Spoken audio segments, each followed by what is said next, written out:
good to be back.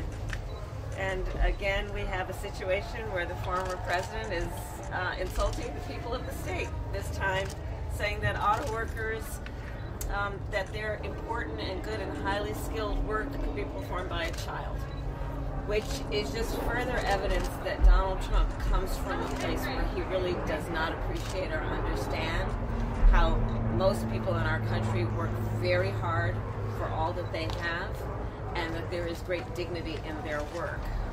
In addition, I've been hearing reports that his team at least is saying he's suffering from exhaustion.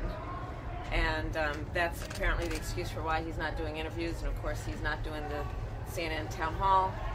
He refuses to do another debate.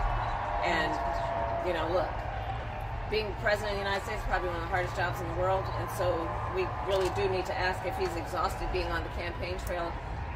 Is he fit to do the job? And I think that's a question that is an open-ended question that he needs to answer. Thank you all. There's a lot of, you're in a state where there's a lot of opposition to you from pro-Palestinian voters. In light of the recent news this week in the Middle East, does your message to them change? What's your message to them in the final few weeks?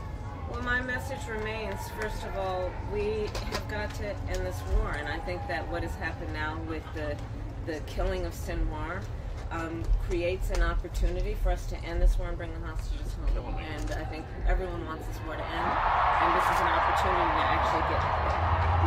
Former President Trump has been very critical. Why sort of the race still remains incredibly tight? I know you've been out campaigning. What's your sort of thesis of the case for why it remains so tight? Look, it's an election for President of the United States. It's not supposed to be a cakewalk for anyone. There are very important issues at play, and I am clear, and I think the people that you hear right now in the background are clear, that Donald Trump is unfit for the office, he is unstable, and he frankly is a danger to our democracy, as has been described by his former Chief of Staff, Secretaries of Defense, National Security Advisor, and former Vice President.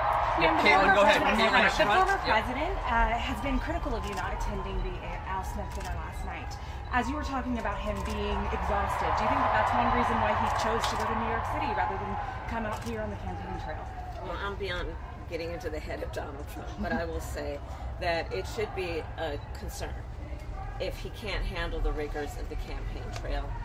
Is he fit to do the job? I think it's a legitimate question. Madam Vice President. Thank you.